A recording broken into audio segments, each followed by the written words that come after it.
ಎಲ್ರಿಗೂ ನಮಸ್ಕಾರ. Welcome back to my YouTube channel. Already ಬಿಸಿಲು ತುಂಬ ಜಾಸ್ತಿ ಇದೆ. ಸೊ ಎಲ್ರಿಗೂ ಸಮ್ಮರಲ್ಲಿ ಏನಾದರೂ ಒಂದು ಕೂಲ್ ಆಗಿರೋದು ಡ್ರಿಂಕ್ಸ್ನ ಕುಡಿಬೇಕು ಅಂತೇಳಿ ಅನ್ನಿಸ್ತಾ ಇರುತ್ತೆ. ಸೊ ಆ ಟೈಮ್ನಲ್ಲಿ ಈ ರೀತಿಯಾದ ಹೆಲ್ದಿ ಡ್ರಿಂಕ್ನ ಮಾಡಿಕೊಂಡು ನೀವು ಮನೆಯಲ್ಲೇ ಹೆಲ್ದಿಯಾಗಿ ಕುಡಿಬೋದು.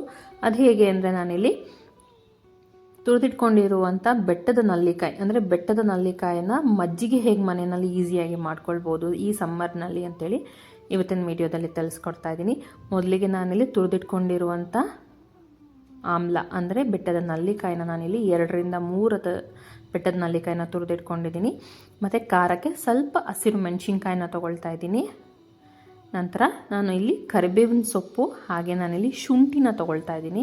ಸೊ ಶುಂಠಿ ಹಾಕೋದ್ರಿಂದ ತುಂಬ ಡಿಫ್ರೆಂಟ್ ಫ್ಲೇವರೇ ಇರುತ್ತೆ ಅಂತಲೇ ಹೇಳ್ಬೋದು. ಮತ್ತು ಜಾಸ್ತಿ ನಾನಿಲ್ಲಿ ಕರಿಬೇವಿನ ಸೊಪ್ಪನ್ನ ಕೂಡ ಉಪಯೋಗಿಸ್ತಾ ಇದ್ದೀನಿ. ಹಾಗೆ ಸ್ವಲ್ಪ ಜೀರಿಗೆ ಮತ್ತು ಪುದೀನ ಸೊಪ್ಪು. ಸೊ ಈ ಪುದೀನ ಸೊಪ್ಪನ್ನ ಹಾಕೋದ್ರಿಂದ ಅದು ನಮಗೆ ಮಿಂಟ್ ಫ್ಲೇವರ್ ಇರುತ್ತಲ್ಲ, ಸೊ ತುಂಬ ರಿಫ್ರೆಶ್ ಅನಿಸುತ್ತೆ.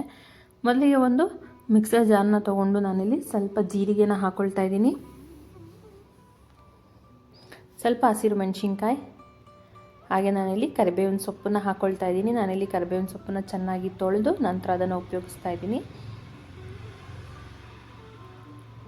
ಸ್ವಲ್ಪ ಶುಂಠಿ,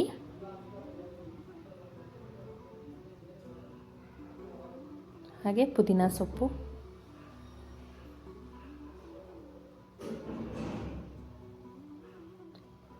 ಹಾಗೆ ತುರಿದಿಟ್ಕೊಂಡಿರುವಂಥ ಬೆಟ್ಟದ ನಲ್ಲಿಕಾಯಿ.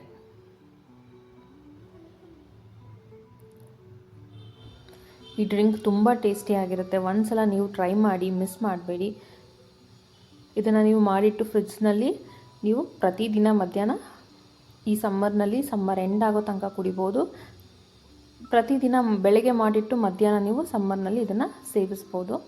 ನೋಡಿ, ಈ ರೀತಿ ಇದನ್ನು ನುಣ್ಣಗೆ ನಾನು ರುಬ್ಕೊಂಡಿದ್ದೀನಿ. ಸ್ವಲ್ಪ ನೀರು ಹಾಕ್ಕೊಂಡು ಈ ರೀತಿ ನಾನು ಸ್ವಲ್ಪ ನೀರನ್ನು ಹಾಕ್ಕೊಂಡು ನೋಡಿ ಈ ರೀತಿ ರುಬ್ಕೊಂಡಿದ್ದೀನಿ. ಅದನ್ನು ನಾವು ಆದಷ್ಟು ನುಣ್ಣಗೆ ರುಬ್ಕೊಳ್ಬೇಕು. ನಂತರ ನಾನು ಇದನ್ನು ಶೋಧಿಸ್ಕೊಳ್ತಾ ಇದ್ದೀನಿ. ಈ ರೀತಿ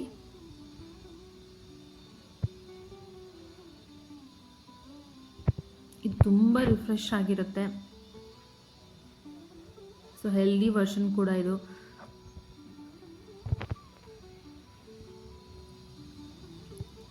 ಸೊ ಅದೇ ಮಸಾಲ ಮಜ್ಜಿಗೆ ಕುಡಿದು ಬೇಜಾರಾಗಿರೋರಿಗೆ ಒಂದ್ಸಲ ಈ ರೀತಿ ಬೆಟ್ಟದ ನಲ್ಲಿಕಾಯಿ ಮಜ್ಜಿಗೆನ ಮಾಡಿ ಕುಡಿದು ನೋಡಿ, ತುಂಬ ಚೆನ್ನಾಗಿರುತ್ತೆ. ಸಮ್ಮರಲ್ಲಂತೂ ಇದೊಂದು ಒಳ್ಳೆ ಡ್ರಿಂಕ್ ಅಂತಲೇ ಹೇಳ್ಬೋದು.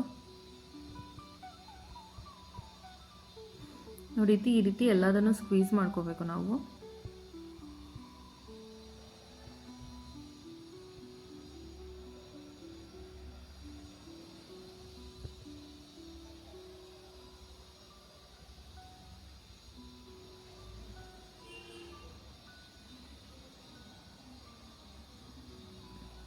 ಸೊ ಈ ರೀತಿ ಎಲ್ಲದನ್ನು ನಾವು ನೀಟಾಗಿ ಸ್ಕ್ವೀಸ್ ಮಾಡ್ಕೋಬೇಕು.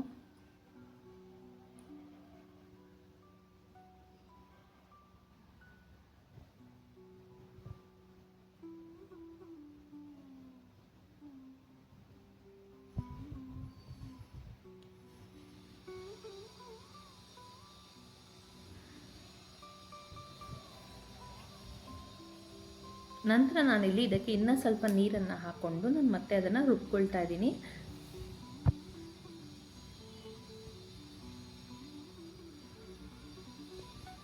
ಮತ್ತೆ ಅದನ್ನು ನಾನು ರುಬ್ಕೊಂಡು ಈ ರೀತಿ ಮತ್ತೆ ಅದನ್ನೆಲ್ಲ ನೀಟಾಗಿ ತೊಗೊಳ್ತಾ ಇದ್ದೀನಿ.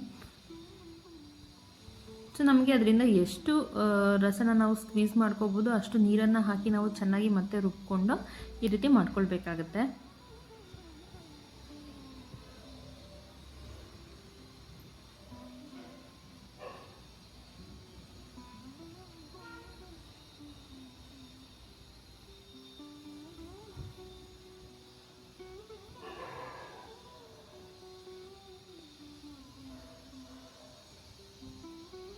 ಮತ್ತು ಇದು ಡೈಜೆಷನ್ಗೂ ತುಂಬ ಒಳ್ಳೆಯದಾಗುತ್ತೆ. ಈವನ್ ನಮಗೆ ವೆಯ್ಟ್ ಲಾಸ್ ಮಾಡೋದಕ್ಕೂ ಕೂಡ ಇದು ಹೆಲ್ಪ್ ಆಗುತ್ತೆ. ಇದು ಕೂದಲಿಗೆ ಎಲ್ಲದಕ್ಕೂ ಬಹಳ ಒಳ್ಳೆ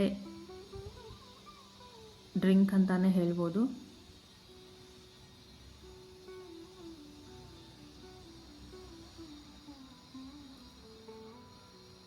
ಆಲ್ಮೋಸ್ಟ್ ನಾನು ಎಲ್ಲದನ್ನು ನೀಟಾಗಿ ಸ್ಕ್ವೀಸ್ ಮಾಡ್ಕೊಂಡಿದ್ದೀನಿ.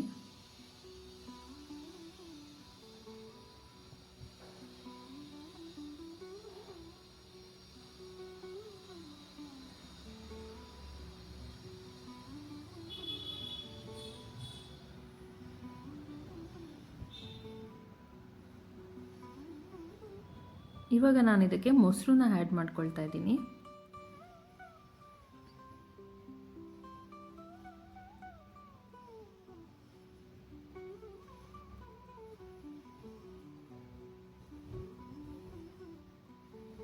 ಸೊ ನಿಮಗೆ ಎಷ್ಟು ಗ್ಲಾಸಿಗೆ ಬೇಕಾಗಿರುತ್ತೆ ಅಷ್ಟು ಗ್ಲಾಸಷ್ಟು ನೀವು ಇಲ್ಲಿ ಮೊಸರನ್ನ ಸೇರಿಸ್ಕೊಳ್ಬೋದು. ನಾನಿಲ್ಲಿ 2 ಗ್ಲಾಸ್ ಆಗುವಷ್ಟು ಮಾಡ್ಕೊಳ್ತಾ ಇದ್ದೀನಿ.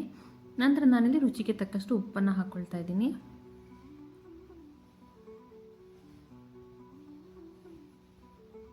ಇವಾಗ ನಾನು ಇದನ್ನು ಚೆನ್ನಾಗಿ ಬೀಟ್ ಮಾಡ್ಕೊಳ್ಬೇಕು. ಯಾಕಂದರೆ ಮೊಸರು ಗಟ್ಟಿ ಇರೋದರಿಂದ ಇದನ್ನು ನಾವು ತೆಳುಗೆ ಇದನ್ನು ಬೀಟ್ ಮಾಡಬೇಕು. ಈ ರೀತಿ ಬೀಟರ್ನ ತೊಗೊಂಡು ನಾವು ಹ್ಯಾಂಡ್ ಬೀಟರ್ನ ಈ ರೀತಿ ಬೀಟ್ ಮಾಡ್ಕೋಬೇಕು. ಇಲ್ಲಾಂದರೆ ನಿಮ್ಮ ಹತ್ರ ಮಜ್ಜಿಗೆ ಸಿಲ್ಬೋದಿದ್ರೆ ಅದನ್ನು ಕೂಡ ತೊಗೊಂಡು ಈ ರೀತಿ ಮಾಡ್ಕೊಳ್ಬೇಕು. ಸೊ ಅದೆಲ್ಲೂ ಗಂಟುಗಳಿರಲ್ದಿರೋ ಹಾಗೆ ತುಂಬ ನೀಟಾಗಿ ಎಲ್ಲ ಮಿಕ್ಸ್ ಆಗಬೇಕು. ಅಲ್ಲಿ ತನಕ ನಾವು ಈ ರೀತಿ ಮಾಡ್ಕೊಳ್ಬೇಕು. ನೋಡಿ ಇದೆಲ್ಲ ಮಿಕ್ಸ್ ಆಗಿ ರೆಡಿಯಾಗಿದೆ. ಇದು ಭಾಳ ಸಿಂಪಲ್ ಮತ್ತು ಭಾಳ ಈಸಿ, ತುಂಬ ಟೇಸ್ಟಿಯಾಗಿರುವಂಥ ಡ್ರಿಂಕ್. ಸೊ ಮನೆಯಲ್ಲೇ ನ್ಯಾಚುರಲ್ ಆಗಿ ಹೆಲ್ದಿ ಆಗಿರುವಂಥ ಡ್ರಿಂಕ್ ಅಂತಲೇ ಹೇಳ್ಬೋದು. ಸಮ್ಮರ್ಗೆ ತುಂಬ ಒಳ್ಳೆಯದು. ಟ್ರೈ ಮಾಡಿ, ಮಿಸ್ ಮಾಡಬೇಡಿ ಯಾರು. ಹಾಗೆ ಟ್ರೈ ಮಾಡಿ ಹೇಗೆ ಬಂತಂತೇಳಿ ಕೂಡ ನನಗೆ ತಿಳಿಸ್ಕೊಡಿ. ನಾನು ಇವಾಗ ಇದನ್ನು ಸರ್ವಿಂಗ್ ಗ್ಲಾಸ್ಗೆ ಹಾಕ್ತಾಯಿದ್ದೀನಿ. ನೀವು ನೋಡ್ಬೋದು ಎಷ್ಟು ಕಲರ್ಫುಲ್ಲಾಗಿ ಆಗಿದೆ ಅಂತ ಹೇಳಿ.